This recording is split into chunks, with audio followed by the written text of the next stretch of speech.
We do compliance work for businesses that have 50 employees and a greater. What that means, though, there's a lot of compliance that goes for it, but the end result of that compliance is a report that goes to the IRS that is called a 1095-C. It's almost physically impossible to pull together payroll information and benefit information in this environment and hit a deadline of January 31st. If they hold us to that next year, we will print 500,000 forms in about 40 days. We'll start at Christmas, because you can't do anything until the year is over, and they'll have to be due to the employees by that date.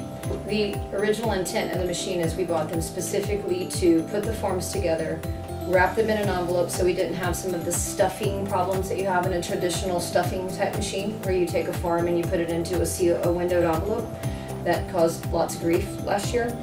We bought them specifically for that. Uncle Sam says these forms must be postmarked by a due date, and I have to be able to prove that I got it to you as a client. Their application is, for the most part, monochrome. It is transactional printing, so it's a simple black and white. We utilize the spot color with the RISO to print important tax information on the outside of the wrap itself, so it identified it as an important document, which that color really helped.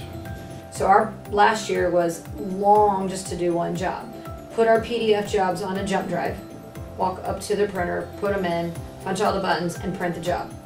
If it was over a couple hundred, when the paper would come in and 500 was all that would fit in a tray, you would take them out, you'd set them aside. Well, the way they dropped out, they were all set on the sides. When they came out of the printer, they were really, really hot. You couldn't hang on to them. So you'd have to let the job cool. Then we shook them straight, and then we put them in the stuffing machine. So there were many nights that we couldn't actually stuff what we printed because we needed it to cool overnight, and we would start the next morning stuffing those. A 5,000 piece job today on those two machines would take them an hour and a half to run the job. Last year that would take us 6 hours, and lots of standing and overnights, and we ran probably 3 or 4 people helping in the print because it was too much for any one person to do. It got a little overwhelming.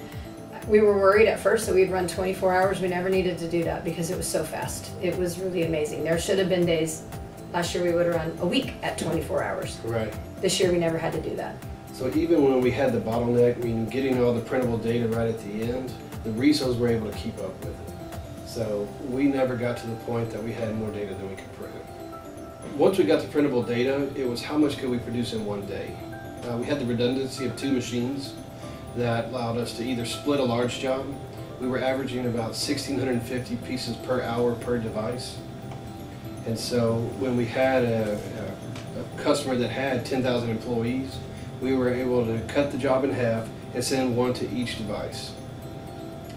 Our high for this print season was about 32,000 forms in one day. And then, as Heather said, we generated about 350 altogether, 350,000. And this is the code on the back that I was telling you about. So if I needed to do a reprint, I wouldn't have to go guess where I needed to go. I know exactly. The product did exactly what we were sold that it would do, and it delivered for us and hit our deadlines. It was a very positive experience.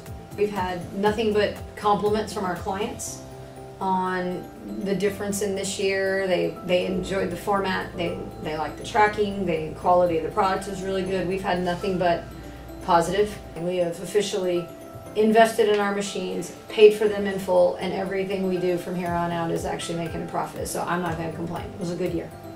When I saw what they can do, there are a lot of applications that we could apply it to take the other 8 months out of the year and build something very similar, where we can either do mass mailers to folks, we could do different printing applications. We're going to sit down and brainstorm that now that we've made our deadline and see how we can get those machines working and making money for us year round.